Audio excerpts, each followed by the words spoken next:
happened to your toe? Any concern? I would say, taking a page out of my Hockey Friends playbook, I would say it's a lower extremity injury. That's about all I'll say about it. Any concern? No. George, you seemed like you were trying to keep it light on the sideline with Brock, and you made me laugh, but he just wasn't going for it. I mean, he was just so serious. You're not wrong. Is that just kind of his mode? Yeah, I would say Brock's always dialed in, and I said to you guys multiple times, like, when he's on the football field, like, you guys don't get to see that part of him, like, because he's always very, he's lighthearted when he talks to you guys, very humble, takes everything, he answers every question honestly, and then when he's on the football field, there's like just a different switches flip. So I realized I had to change my tactic of talking to him, and it just had to be a little bit different to have that conversation with him.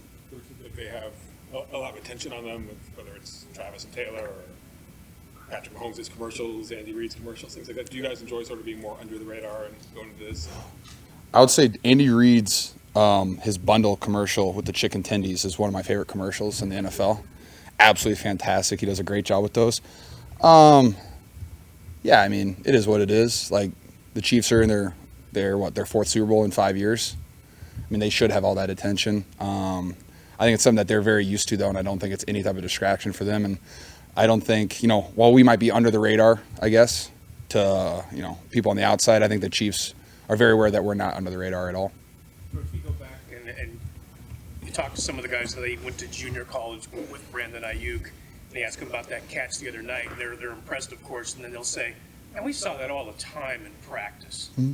Curious, does that sound like an exaggeration to you, or do you see Brandon do those kind of things all the time? I mean, you guys are always out there at OTAs and training camp. Like, you guys see it. He mosses people, runs great routes, cooks people. I mean, he's always, like, I think the last 2 years he's been like the MVP of training camp. So yeah, I mean, he does it on a consistent basis. You see him run routes in the offseason, he does it. Training camp, he does it. All throughout practice the entire season, he's always making plays, always routing people up. So it's just like what he does every single day. Then he goes out there and it's just second nature to him, and that's the best possible thing for football players. Just when you can do those plays all the time, and when you finally get the opportunity, it's not foreign to you and you're not making anything up. He's just ready to go, and it's exactly what he's ready for. When you get to Vegas next week, what mindset do you have between balancing an appreciation of being on the Super Bowl stage and also just focusing on getting your job done? You're talking about game day or throughout the whole week? I mean, pretty easy for me. Like, I'm gonna stick to my routine as best I can, and we're busing to UNLV or going to whatever media stuff we have, obligations, that stuff. But I mean, my message to everybody is just stick to your routine, what you've done as best you can. If you wake up at a certain time, continue to wake up at that certain time. Hey, on Wednesday, if after practice you do some body maintenance and you go home, you sit on your couch and watch TV, hey, why change it up? Like, you don't need to go get dinner. You don't need to get dinner with your agent. You'll see him next week. Like, you don't need to do anything extra. Just do what you've been doing, what's been working for you, and celebrate when you're done. Just do what you've been doing the whole season. Don't make anything up. Like, that's my thing. Like, yeah, Vegas, the street, the strip, all the lights. It is what it is. But what's really cool would be winning the Super Bowl. Anything else before that is, who cares, really? This Chiefs defense, what makes it so tough? Chris Jones is really good at football.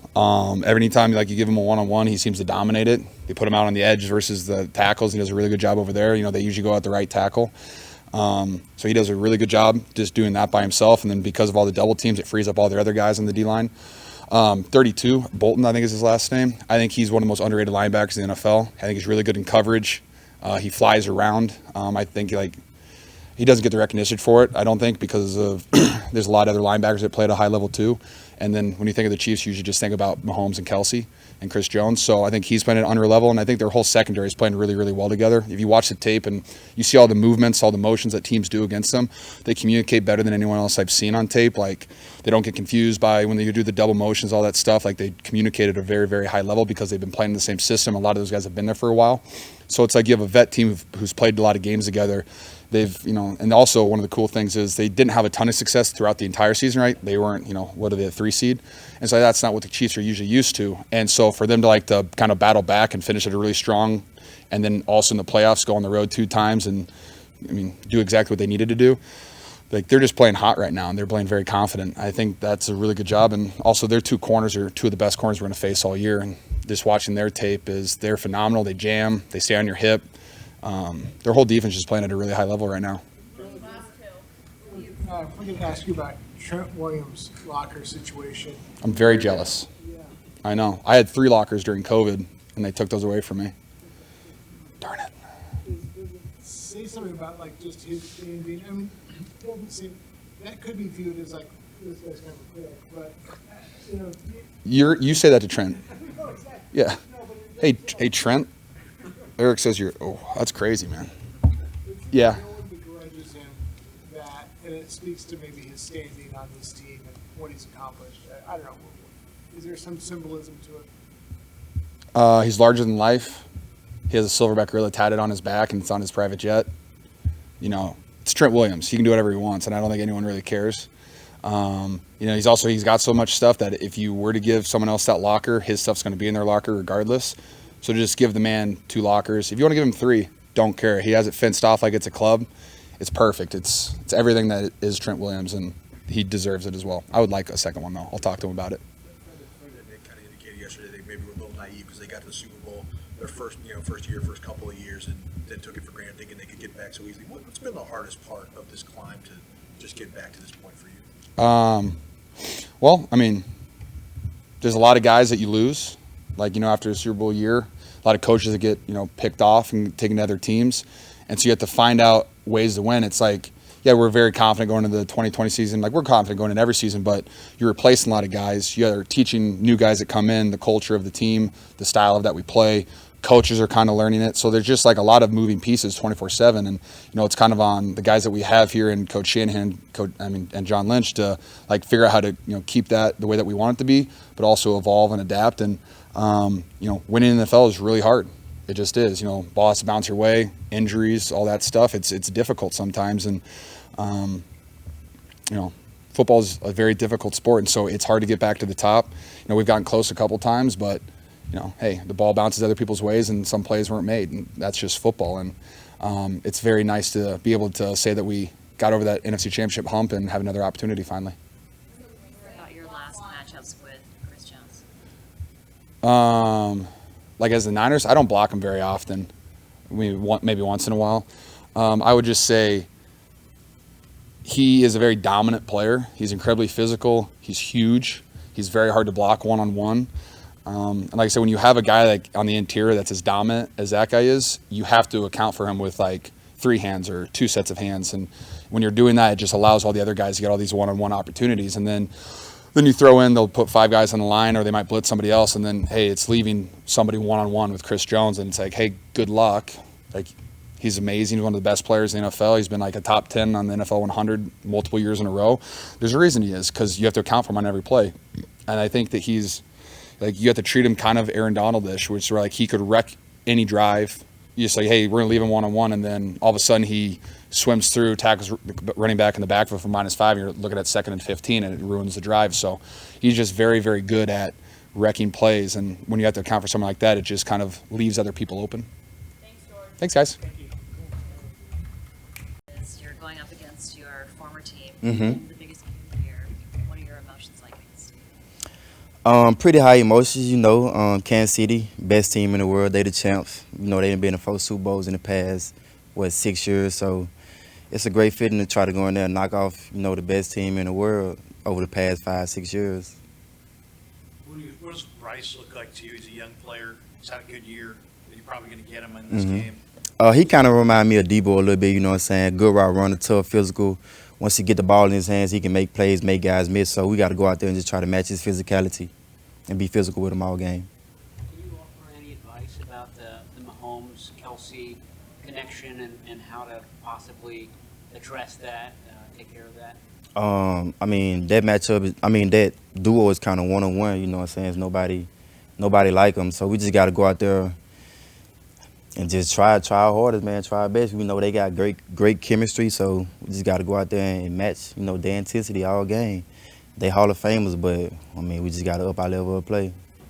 I was at a time that Kelsey either runs the wrong route or just sees something and sits down. Like, can you prepare for a player that, you know, plays with instinct, or, you know, is there any way to do that? Yeah, I mean, Trevor's just smart. Like, if he got a certain route, and if he see a guy sitting out there to where his route got to go, I mean, obviously he's not gonna just run to the guy. He'll just sit down, find a hole in the defense, and that's what I mean by the chemistry earlier. Like they just know each other real well. You know what I mean? So you got to go out there and just try to match that. People also talking about how you have to defend 2 plays every time with Mahomes, the regular one, and then when you start to scramble, Right. Just how do you go about doing? What's the challenge? We got to just plaster. You know what I'm saying? Have great stamina because we know he's gonna get out the pocket a lot, scramble around.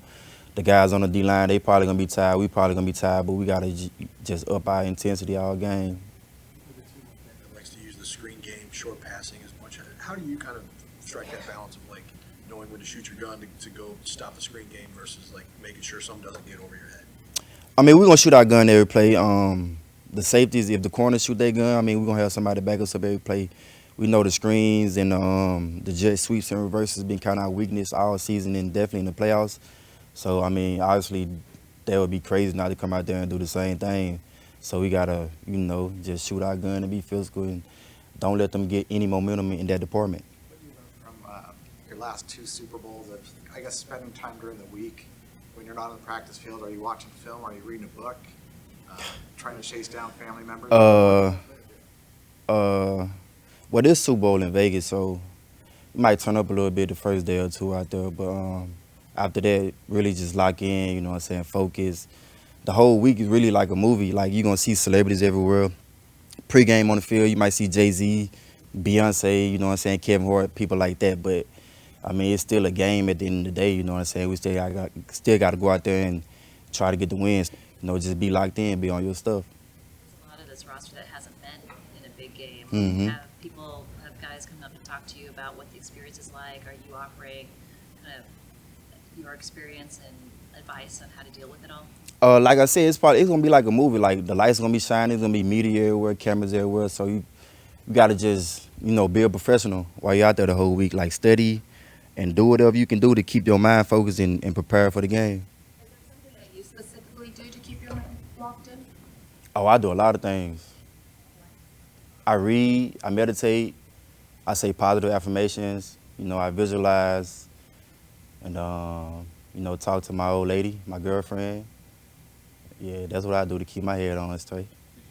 In the league, having those tools, or is that something you've developed as you've been in the league? It definitely, I did it a little bit coming into the league, but as I got in the NFL, like this shit hella stressful, you know what I'm saying? Like it's a lot of haters in this game. Like the fans can hate on you sometimes, media can down talk you sometimes. So you just gotta find ways to work on yourself. I always been like a big self-help person, you know what I'm saying? Care for myself. Self-care is always the best care.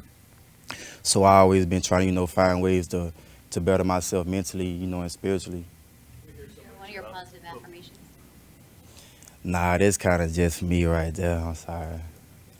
Some for people can say it's just like I believe in myself, or when I first wake up in the morning, I say something like I believe or I have faith. You know what I'm saying, in myself and in God. That's something I say every morning. What's different about this postseason run as opposed to all the others you've been on? I feel like I know we got a great team. Everybody expected us to be in the Super Bowl. Like when I was in Kansas City, when we won in 2020, what it was, we just knew we was gonna win the Super Bowl. It wasn't a doubt in our mind that we wasn't gonna win the Super Bowl. And I feel like that's how this team feel this year. We hear so much about those Bosa speeches on Saturday that we walk through. What makes them compelling? What do you get from those things? How you know about them? How you know about them speeches? They're talking about it. They pretty good speeches, man. Bosa defensive player of the year, so he talk. You know what I'm saying? You gonna listen because he doing something right. So he do a pretty good job of motivating us and having us locked in for the game.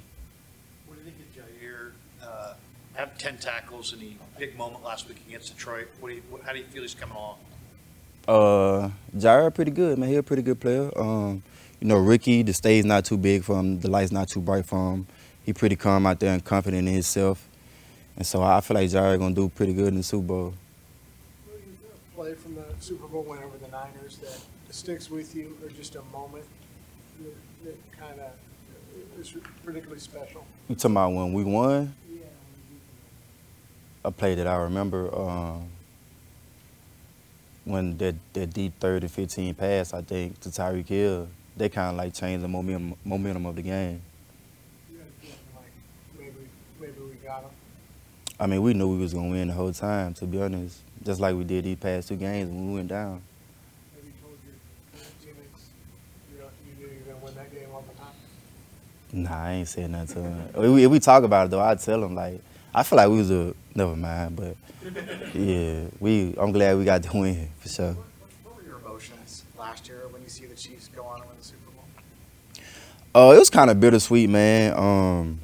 I knew they was going to kind of make it to the Super Bowl because, I mean, that's just a good-ass team over there. Like, they got Pat. He like the ultimate equalizer. And, you know, Travis Kelce, Andy Reid calling plays. Like, they got a crazy big 3. You know what I mean? So, I mean, I kind of figured if we went to the Super Bowl, we was going to be playing those guys, and it would have been sweet to play them last year. But, you know, we got the opportunity this year. I'm pretty sure, like, this what Kyle Shanahan probably wanted as well. Like, you know what I'm saying? He had his opportunity as a head coach to win the Super Bowl. I'm pretty sure he felt like he had it in his hand. And 20, he kind of let it slip through. But, you know, this the rematch right here. Practice against Patrick Mahomes for a long time. Mm-hmm. What has his game changed like from when you first started practicing against him versus now? I feel like the first day I saw him, and now I just always knew he was the best player, you know what I'm saying, in the football, in the National Football League. Like, I mean, he's, Hell yeah. Even back then, I think my first year in Kansas City was his first year being like the starter. And when I got there the first game, he threw I think 5 or 6 touchdowns in LA against the Chargers. So that's when I was like, damn, like I never saw nothing like this. It was crazy. Ever since then, he been, you know, winning Super Bowls, collecting rings. So just he the GOAT, man. He one of the GOATs behind Tom Brady for sure. I appreciate that. Jed York was telling a story that Kyle Shanahan came up to him and basically the first week of training camp and said, Brock's the best quarterback on the roster already. When did you have an idea of how much Kyle believed in you? You know, when I first got here, I was obviously just trying to learn the playbook and compete every day as hard as I could on the field. And then over time, honestly, I didn't really know ever. I was going through the preseason games. He wasn't really saying much. Obviously, he was trying to develop Trey as best as he could and all that. And we were all, you know, being there for Trey and helping Trey out. And then when the season sort of came around and I found out I made the team, I was like, oh, okay. I think he, you know, respects the way I play and how I handle things. And that was really about it. And then, you know, I got my opportunity against Miami and then we sort of talked after that. And that's sort of when he started telling me, hey, since you've been here, you've been doing everything right, that kind of thing. So that was really about it, though. So. How much is the 2019 Super Bowl used on tape from Kyle this week, or is that too far back? When you talk about sort of just the history of the two teams, I mean, we've talked about it, you know, the Super Bowl and the stage and sort of how that game went. But in terms of scheme and stuff, it's different, I'd say. You know, we're obviously studying this year's team against the Chiefs and what they've done the last however many games this year, and yeah, so that's really where our mindset is at and moving forward. So. Rock and roll life's been pretty much a whirlwind for the last year, and now it's like a tornado, basically going into the Super Bowl. Everything that goes into it. Kyle had talked about everybody wanting their affairs in order before you go there. Are you all fixed up with your family? Everybody from Arizona that's going? Are you a part of that at all? What do you know about that part of it? Yeah, I don't have a big group or anything. You know, going to the Super Bowl, it's really just, you know, my immediate family, my fiance's immediate family. That's really about it. So obviously it's a big game, and you know, trying to handle everything up until we leave and get on the plane to go to Vegas. Just in terms of who's going to the game, all that kind of stuff. Obviously, our scheme and what we're trying to do against the Chiefs, so that when we get on the plane and we're going through all the stuff throughout the week, we understand what we're trying to do and the plays that we're running and all that stuff. So I think it's huge, and Kyle's harped on it. We want to handle everything before we get on this plane this week as if we were playing this week. So it's been good. It's been efficient. So. Fred had an extended huddle with you guys yesterday before practice started. What's been his message to the team, and what's been the overall message from the veterans about this week and the practices this week?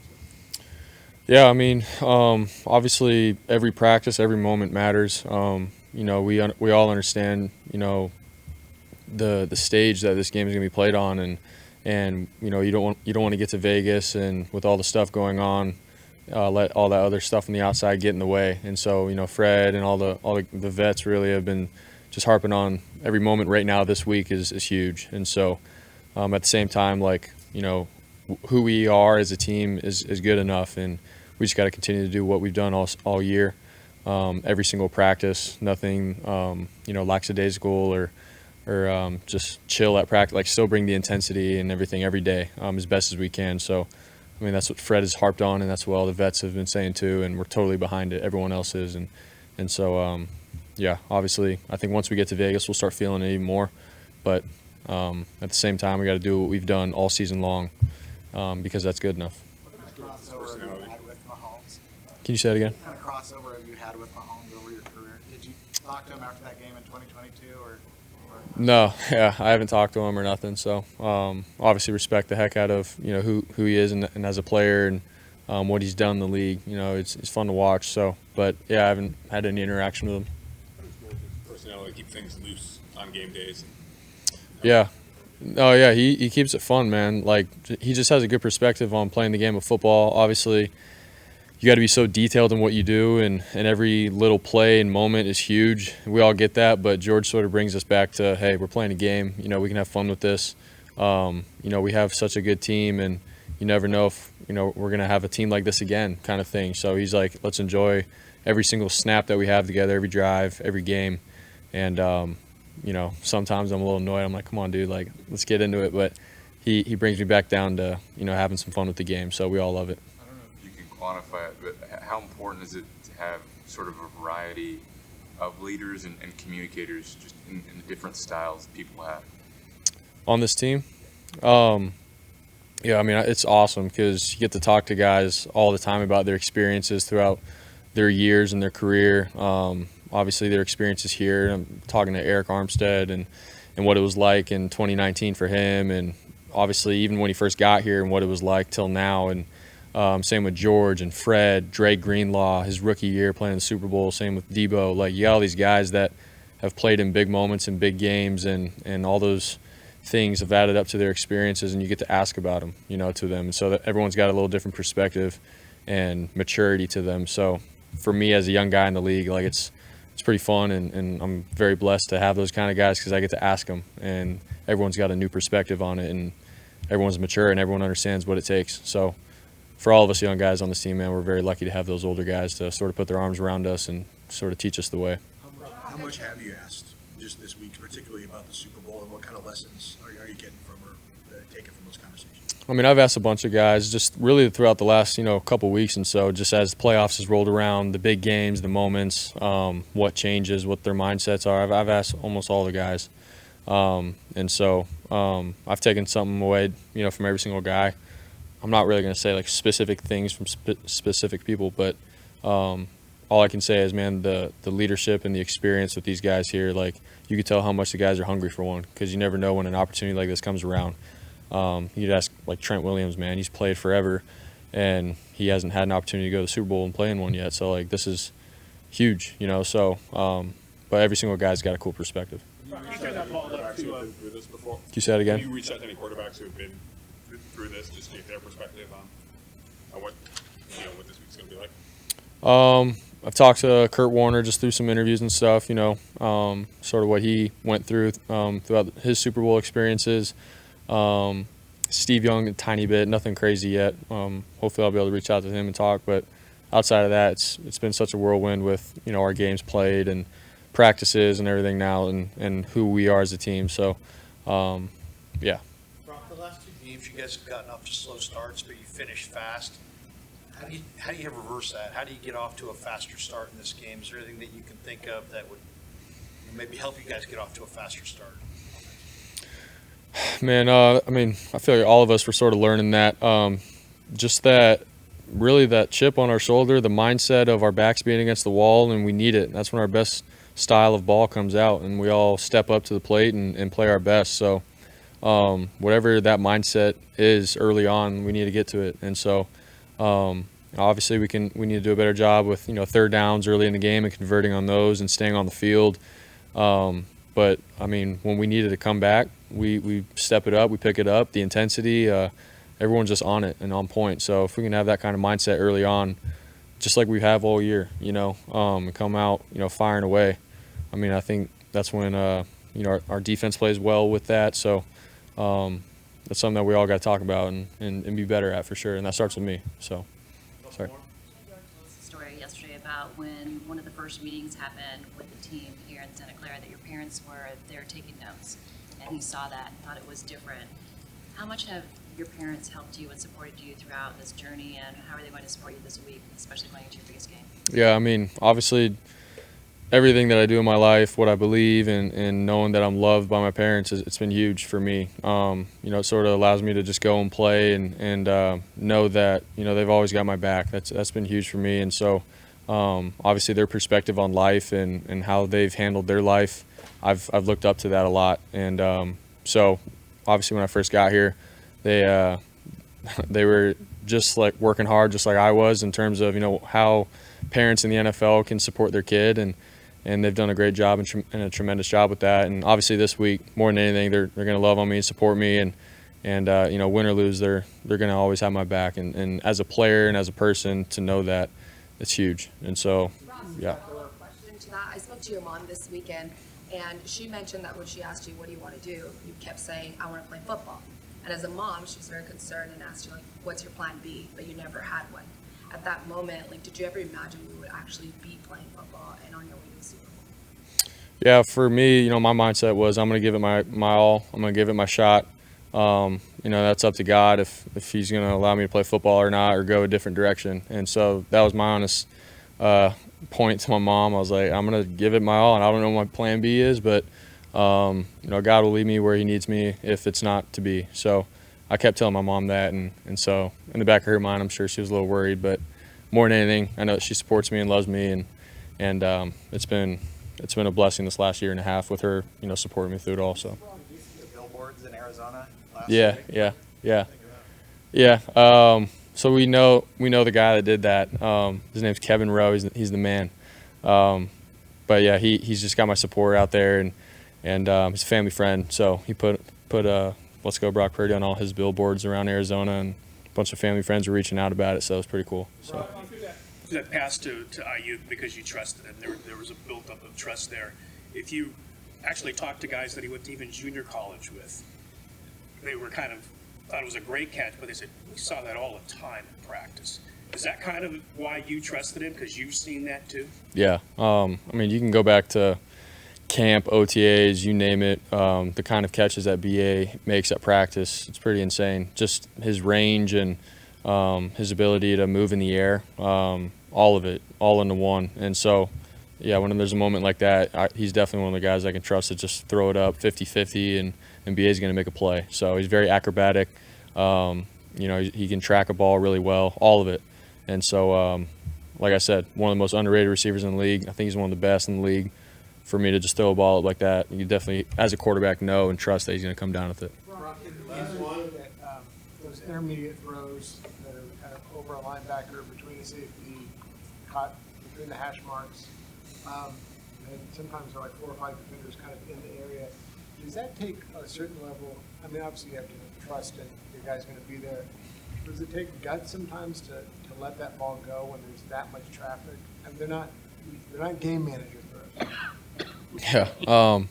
At the end of the day, I think it's anticipation, it's trust with your receivers. We run these routes, time and time again. Like I said, going back to OTAs and camp and stuff. So that's where it starts. And then once you get in the heat of battle, obviously I think it comes down to film study, what the coverage is saying as I'm dropping back, and where I'm anticipating the guy to be, and to trust my guy to get under it, over a backer, all those kinds of things. They all come into that play. So it's not like I'm just dropping back and throwing blind and hoping my guy's going to be there. No, it comes down to understanding what the defense is doing, what we're trying to do, where my guy's going to be, and throwing it on time more than anything. So that's what it comes down to. All right. Thanks, guys.